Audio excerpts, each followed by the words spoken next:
हन्तारम् ॐ नमो सिद्धारम् ॐ नमो वायर्याणम् ॐ नमो वज्रायाणम् ॐ नमो लोय सव्वसाहुणम् ॐ नमो लोय सव्वसाहुणम्। आपने आपको आप में वर लिया, चेतना को स्वयं ही प्रखर कर लिया। वीतरागी प्रभु हे महावीर जिन, आदिनाथ प्रभु तुम हो तारण तरण। आपके द्वै चरण में विनम्र नमन, आपके द्वै चरण में विनम्र नमन। यस्य स्वयं स्वभावाब्धे प्रभावे कृष्ण कर्मणः, तस्मै संज्ञन रूपाय नमोस्तु परमात्मने, नमोस्तु परमात्मने। जय बोलिए अनंतानंद सिद्ध परमेश्वर भगवान की। प्रथम तीर्थंकर श्री ऋषभनाथ भगवान की। धर्म तीर्थ शासन नायक अंतिम तीर्थंकर भगवान महावीर स्वामी की। आचार्य भगवंत गुरु श्री पूज्यपाद स्वामी की। आचार्य भगवंत गुरु श्री विराट सागर जी गुरुदेव की। आचार्य भगवंत गुरु श्री विनम्र सागर जी गुरुदेव की। द्वादशांग जनवाणी माता की।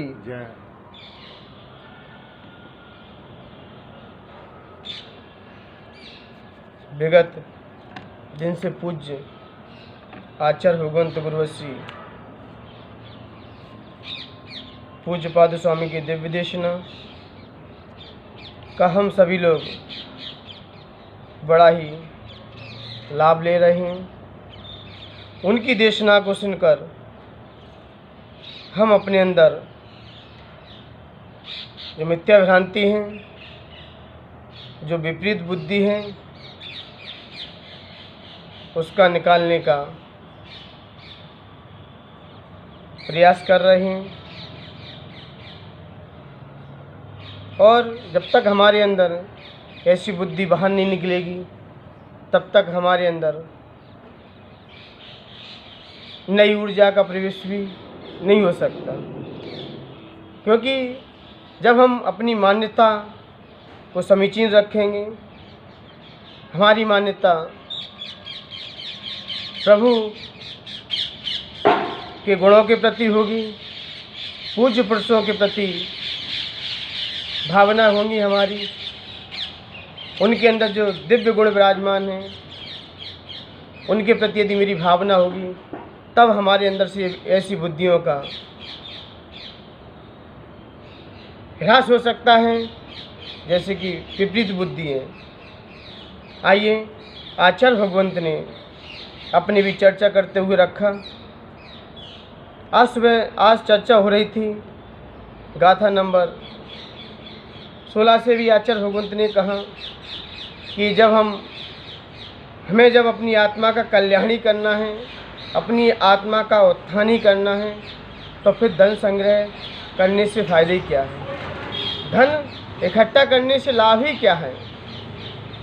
क्योंकि लोगों की मान्यता है कि धन हम इकट्ठा कर लेंगे तो हमारे आगे की पीढ़ियों तक मेरा काम आता रहेगा। आगे की जो पीढ़ियां हैं उनके लिए कुछ काम में आता रहेगा, उनके लिए कुछ हित होता रहेगा। तो लोगों ने कहा भी है, कहावत भी कहते हैं कि पूत कपूत तो का धन संचय। पूत कपूत है तो फिर धन संचय करने की क्या आवश्यकता है, और पूत सपूत तो का धन संचय। जब हमारा पूत ही कपूत है तो फिर धन कितना भी इकट्ठा कर लें, धन को कितना भी संग्रहित कर लें, वो तो एक दिन में नष्ट कर देगा। एक समय ऐसा आएगा कि वह बिल्कुल ही धन को बाहर निकाल देगा। क्योंकि पूत कपूत ही है और सपूत पुत्र है, तो फिर तो भी धन संचय करने से कोई मतलब नहीं है। क्योंकि जब पुत्र ही आपका योग्य है तो खुद ही वो अपने पैरों से खड़े होकर खुद ही कमा लेगा। इसलिए मान्यवर आज सुबह की ये चर्चाएं थीं। और धन को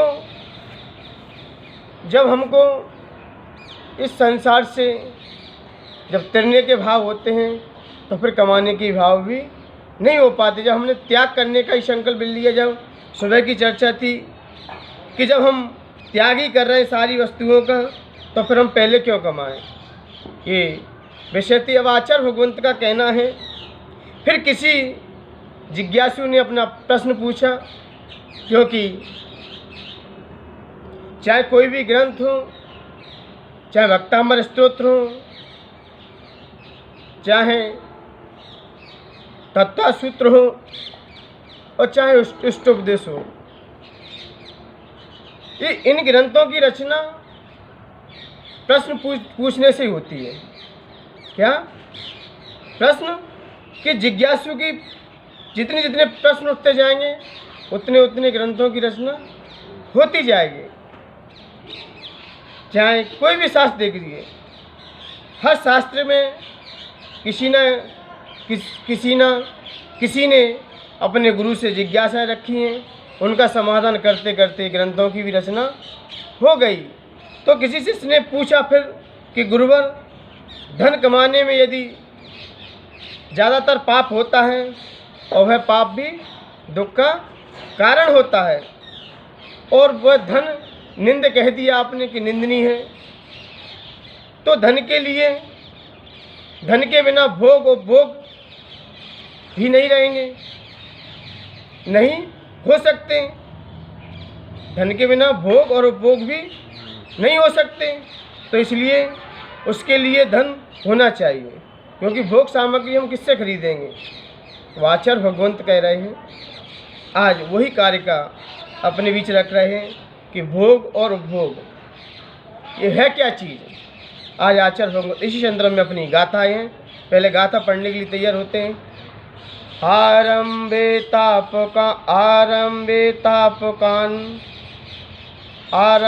तापकान प्राप्ता वा तृप्तै प्रतिपादकान अन्ते सुदस्त्यज्ञान कामान कामम कसेवते सुधि।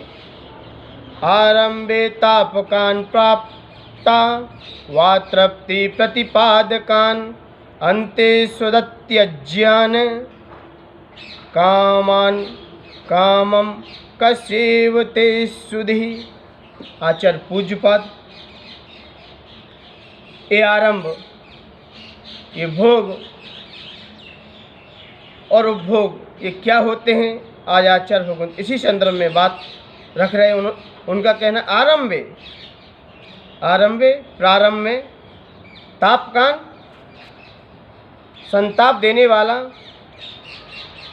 प्राप्तौ अतृप्ति, प्राप्तौ अतृप्ति, प्राप्ता व तृप्ति, औ आप सूत्र लगा है यहाँ वैसे, प्राप्तौ प्राप्त हो जाने पर, अतृप्ति तृष्णा, प्रतिपादकान बढ़ाने वाले तथा अंते अंत में सुदत्यज्ञान बड़ी कठिनाई से छूटने योग्य है, छूटने के योग्य है। कामान विषय भोग को कहा सुधि, कौन बुद्धिमान, सुधि मिस बुद्धिमान पुरुष। कामम यानी कि उसमें कौन अपनी इच्छा रखेगा, कौन उनमें उसमें रुचि रखेगा। सेवते कौन सेवन करेगा, ऐसे विषय भोग में कौन अपनी रुचि रखेगा। जो विषय भोग जो पहले व्यक्ति को पीड़ा पहुंचाते, पहले क्या संताप पहुंचाते, व्यक्ति के अंदर क्या पैदा कर देते हैं, संताप पैदा कर देते हैं। क्योंकि कोई भी विषय भोग हो, व्यक्ति के अंदर कोई भी विषय भोग जग जाए तो पहले तो हमारे अंदर क्या एक व्यग्रता, एक आकुलता पैदा करते हैं। क्या करते हैं, व्यग्रता। कोई भी भोग हो, यदि पहले हम किसी भोग को भोगेंगे, प्रारंभ में हमें संताप देने वाले हैं और प्राप्त हो जाने पर तृष्णा को बढ़ाने वाले हैं और अंत में बड़ी कठिनाई से छूटने योग्य हैं। ऐसे विषय भोग में कौन बुद्धिमान अपनी रुचि रखेगा, कौन बुद्धिमान, जो बुद्धिमान व्यक्ति होगा तो इन विषय भोगों में क्या रुचि रखेगा अपनी, वो विषय भोगते हुए भी इसमें क्या रखेगा बुद्धिमान, अरुचिपूर्वक भोगता है। कैसा? अरुचिपूर्वक भोगता है, विषय भोग में आनंद नहीं मानता। वो जानता है विषय भोग, हम कोई भी विषय भोग भोगें ये वास्तव में सुख तो देने वाले हैं नहीं, ये अंत समय में दुख ही पैदा कर देते हैं, क्योंकि ये प्रारंभ में संताप देने वाले हैं। देखिए एक विषय भोगी को देखिए, किसी हम विषय भोग की कामना करते हैं, किसी हम विषय भोग की इच्छा करते हैं अपने जीवन में, तो देखिए इसकी पहले तो हमें किसी विषय भोग की पूर्ति करने के लिए सबसे पहले तो हमें कमाई करनी पड़ती है, पैसों को इकट्ठा करना पड़ता है। पैसे कैसे कमाए जाए, कहाँ से आए, कैसे कमाएं, कई तिगम लगानी पड़ती हैं। पैसा जो कमाता है वही जानता है कितनी परेशानियों का सामना करना पड़ता है, कितनी माथापच्ची करनी पड़ती है, भागा दौड़ी करनी पड़ती है और हाथा जोड़ी भी करनी पड़ती है। कितनी कठिनाई से तो पहले धन प्रारंभ हुआ, धन हमारे पास आया, उसके बाद फिर धन की रक्षा करो, धन की फिर रक्षा करो कि चोरों से बचाओ कि चोर न ले जाएं, कहीं चोर न ले जाएं, कहीं कोई घटना न घट जाए, तो फिर इसकी सुरक्षा करो। फिर चीज़ों को जोड़ो, कोई विषय भोग की सामग्री आपको इकट्ठी हो, फिर चीज़ों को ले आओ, फिर चीज़ इकट्ठी होंगी, फिर उसके बाद घर में कोई संकलेशता खड़ी हो जाए, घर परिवार में एक दूसरे के मन मुटाव ना मिले, तो फिर कई समस्याएं खड़ी हैं। और फिर जैसे तैसे कोई विषय भोगने के लिए चीज़ मंगाते, घर में कोई वस्तु आती है तो 24 घंटे पहले तो उसका इंतज़ार करो, तब कहीं जाके वह चीज़ प्राप्त हमें हो पाती है। जैसे कोई गुलाब जामुन बनाने की सोच ले, मतलब गुलाब जामुन खाना है, तो पहले तो भैंस होगी, फिर उसका दूध आएगा, दूध आने के उपरांत फिर कितनी उसमें मशक्क़त करनी पड़ती है, ये तो सब आप लोग जानते ही हो, जानते हो कि नहीं जानते, कितनी उसमें मरम्मत करनी पड़ती है, कितनी मशक्क़त करनी पड़ती है। और फिर जैसे भोगते तो कितना समय लगता है, कितना समय लगता है। रसगुल्ला बनाने में आपको कितना समय लगा, कितना समय लगा, 3-4 घंटे, मतलब कईयों को दिन भी गुजर जाता है, क्योंकि सुबह दूध लेके आएंगे, फिर क्या क्या चीज़ बनती है तो सब जानते हो, फिर कहीं जाके गुलाब जामुन बनता है, फिर उसे आप लोग भोग पाते हो। बताओ कितनी कठिनाई से आपने भोग सामग्री को इकट्ठा किया और भोगने में कितना समय लगा, कितना समय लगा, एक क्षण लगा। लेकिन वो भोग भी हमें सुख देने वाला नहीं है, क्योंकि वो भोग भी आगे चल के हमें रोगों को खड़ा कर सकता है। क्योंकि भोगते समय जैसे ही हम किसी चीज़ को भोगते, किसी चीज़ को खाते हैं, तो जैसे ही घाटी से उतरा उसमें माटी हो गया, और जैसे वह माटी हो गया, फिर पेट में वो भोग भी आनंद नहीं देता, सिर्फ ये रसना इंद्रिय तक रहा। और लोगों की मान्यता है कि हम भोग को भोग रहे हैं, हम भोग को भोग रहे हैं, और वास्तव में ज्ञानी जब इसे आध्यात्मिक दृष्टि से देखा जाए, इसे अपनी चेतना से पूछा जाए कि हम भोग को भोग रहे हैं कि भोग हमें भोग रहा है, भोग को हम भोग रहे हैं कि भोग हमें भोग रहा है, देखा जाए तो भोगी हमें भोग रहा है, भोगी हमें भोग रहा है, खुद ही हम भोग रहे हैं, व्यक्ति खुद ही भोग रहा है भोगों से। क्यों? क्योंकि कोई भोग खूब भोग लो तब भी उसमें तृप्ति नहीं हो सकती, क्योंकि अग्नि की तृप्ति घी डालने से या उसमें लकड़ी डालने से क्या हो सकती है, उसकी तृप्ति और बढ़ती है, और उसमें और उसकी ज्वाला बढ़ने लगती है।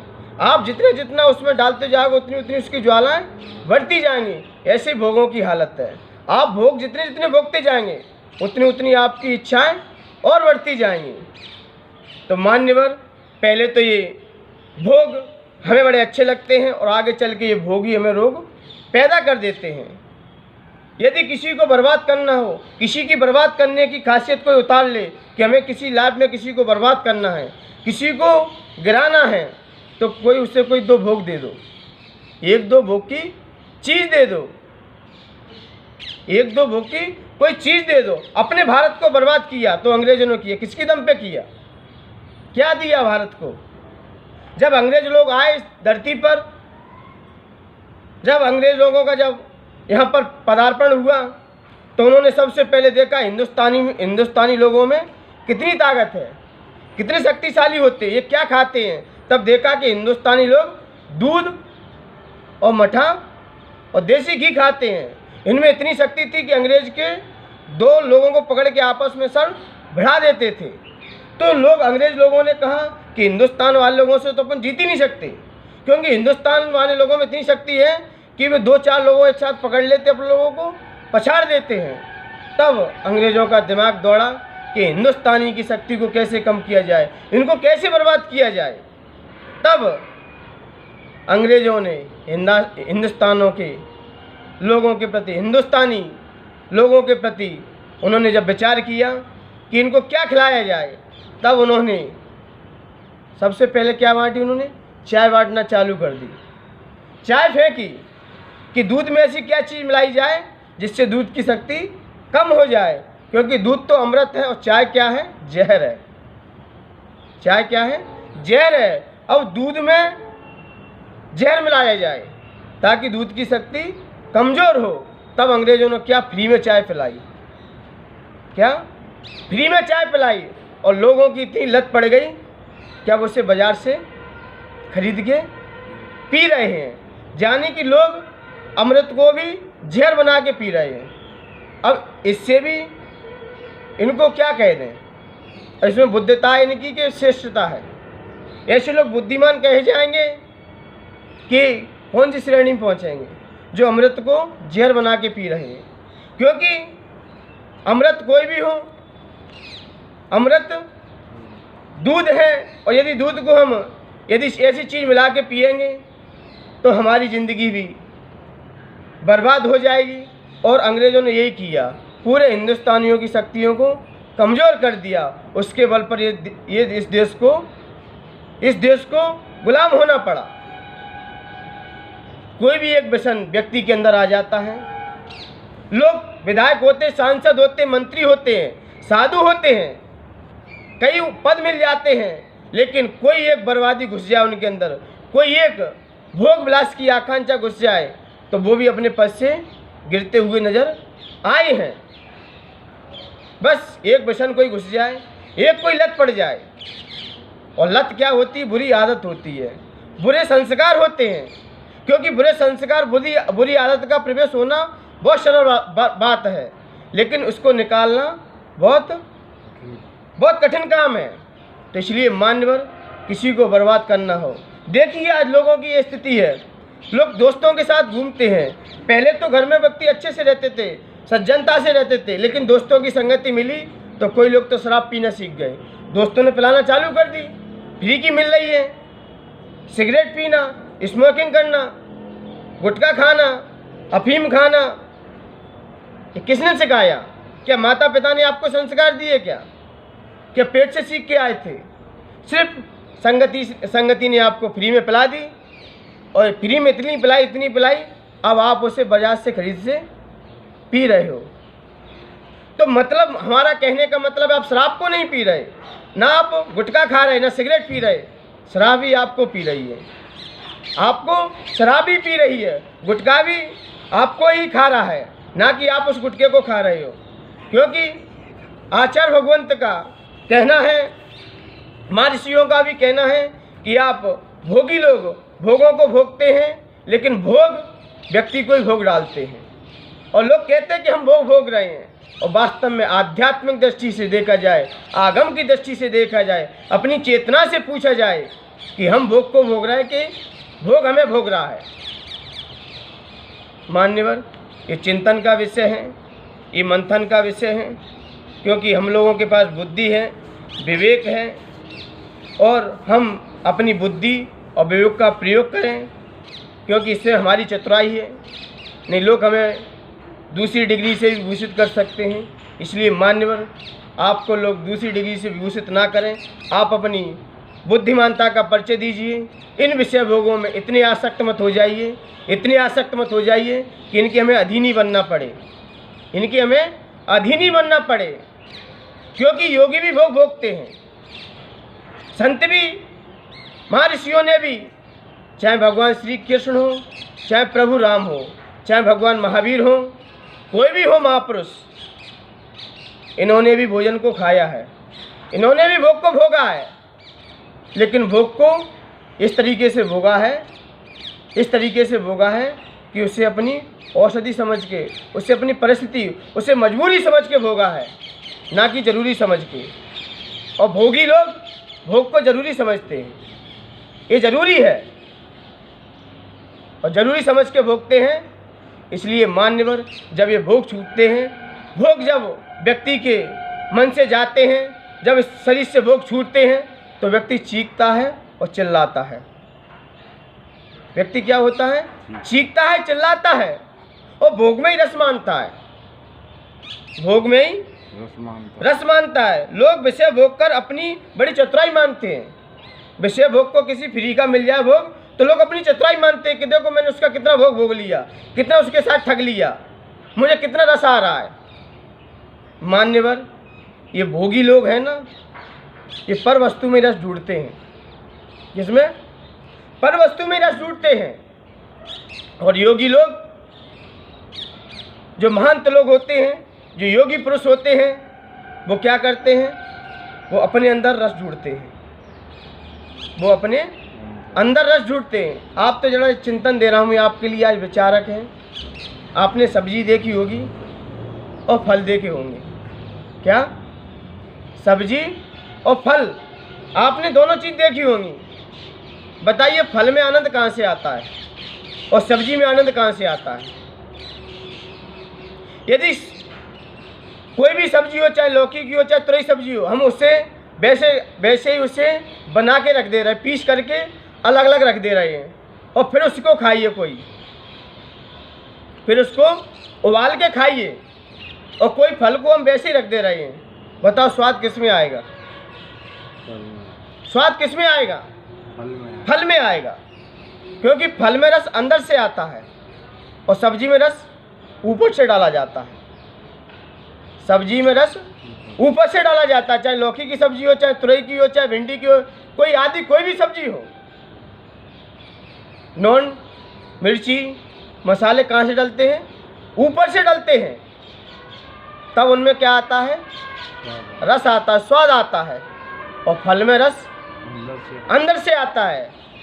इसलिए मान्यवर ये संत लोग, ये महापुरुष, ये फल की तरह हैं, ये अपने अंदर से रस निकालते हैं, और भोगी लोग बाहर से रस डालते हैं। उन्हें कहीं बीवी में सुख दिखाई देता है, कहीं बीवी में रस आ रहा है, कहीं बच्चों में रस आ रहा है, कहीं धन में रस आ रहा है, और कहीं मकान में रस आ रहा है। वो इसमें ही खुश हैं, वो इसमें प्रसन्नचित्त हो रहे हैं, वो इसमें ही मस्त हैं। उन्हें घर अच्छा बनवा लिया, मकान अच्छा बन गया, पत्नी अच्छी मिल गई, वैभव अच्छा मिल गया, उसमें खुश हो रहे हैं, उसमें ही आनंद मान रहे हैं, उसमें ही वो आनंद मान रहे हैं। और लेकिन योगी पुरुष होते हैं, वो इन सामग्रियों में आनंद नहीं मानते। वो जानते ये क्षणिक है, ये क्षणिक सुख है, ये सुख भी नहीं है, ये क्या है? सुखाभास है। लेकिन जो ज्ञानी पुरुष होते हैं, जो महापुरुष होते हैं, वो अपने अंदर रस निकालते हैं, वो अपने अंदर रस निकालते हैं। आप देखिए, सब्जी मंडी में भी जाते हो, आप सब्जी मंडी में जाते हो और फल की दुकान पे जाते हो, तो मान्य जरा विचार कीजिए, फल कहाँ पर रख के बेचते हैं? फल का स्थान कहाँ होता है? और सब्जियों का स्थान जमीन पे पड़ी रहती हैं। और फल शो पीस में मिलते हैं, शोकेज में पैक होंगे। इसलिए मान्यवर अपने जीवन को समझने का प्रयास कीजिए, अपनी बुद्धिमानी का परिचय दीजिए, बुद्धू बने अपना जीवन ना यापन करें। थोड़ा इस सब्जी और फलों से भी हमें शिक्षा लेना चाहिए, इनसे भी कुछ हमें गुण ग्रहण कर लेना चाहिए कि जब सब्जी ज़मीन पर रखकर बिच रही है और फल शोकेज में, मतलब जो संत, जो महापुरुष होते हैं, उनका स्थान ऊंचा होता है, उनका स्थान ऊंचा होता है। और जो भोगी लोग होते हैं, देखिए कहाँ बैठते हैं, वो कहाँ उनका स्थान होता है। संत लोग, जो महंत लोग, इनकी अंतिम यात्रा भी निकलती है, इनकी भी अंतिम यात्रा निकलती है, तो बड़े सज्जनता से निकलती है। लोग उनकी माटी को भी अपने मस्तक पे लगाते हैं, उस राख को भी। और आप लोगों की राख को हाथ में ले लो तो नहाना और पड़ता है। भोगी लोगों की अंतिम जो शव यात्रा निकालते समय उसकी राख ले लो तो नहाना पड़ता है। और लोग योगी महापुरुषों की राख को अपने मस्तक पर घर पर रखते हैं। क्यों? क्योंकि इन्होंने अपने अंदर से रस निकाला था। और जो अंदर से रस निकालता है, जो अंदर से अपने अंदर अनुभूति करके रस निकालता है, उसकी वाणी, उसकी कही हुए वाक्य शास्त्र बन जाते हैं। महापुरुषों ने शास्त्र कहाँ से लिखे? उन्होंने अंदर से निकाले। अंदर से विषय वासनाओं को हटकर, राग द्वेष रूपी परिणति से हटकर जो रस निकलता है अंदर, उस रस को एक बार कोई व्यक्ति चख ले तो मान्यवर ये सिर्फ विषय भोग सामग्री भी उसे रुचेगी नहीं, इसमें भी उसे जलन और पीड़ा महसूस होगी। इसलिए मान्यवर अपना जीवन सब्जी की तरह नहीं, फल की तरह बनाने का प्रयास करें। किसकी तरह? फल की तरह। अंदर से रस निकालो। ये बाहर से रस ढूंढने की आपको ज़रूरत नहीं है, क्योंकि जो बाहर से रस ढूंढते हैं उन्हें वो रस छूटने पर वो क्या करते हैं? रोते हैं, चीखते हैं, चिल्लाते हैं। और जो अंदर से रस निकालते हैं, वो अपनी मृत्यु को भी अपने हाथ में रखते हैं और मृत्यु को अपने साथ लिए रहते जीते हैं। और जो लोग विषय भोग में फंस जाते हैं और जब अंत समय आता है, जब छूटता है इनके हाथ से, तो तब ये क्या होते हैं? चीखते हैं और चिल्लाते। इसलिए मान्यवर आप अपने जीवन में इन रसों को बाहर से मत डालो। ये बाहर के रस कुछ क्षण के लिए हैं, कुछ क्षणिक सुख देते हैं। जैसे ही कोई हमारे अंदर रोग पैदा हो जाता है, तो ये विषय भोग भी क्या लगते हैं हमें? ये विषय भोग भी हमें क्या लगते? काल लगते हैं उस समय। जैसे कोई व्यक्ति को बुखार चढ़ जाए, बुखार से ग्रसित हो जाए, उसे घी पिलाया जाए, उसे मौसमी का जूस पिलाया जाए, तो उसे कैसा लगता है? कड़वा लगता है। और जितनी बीमारी होती हैं, जितने भी रोग होते हैं, सब खाने से ही होते हैं।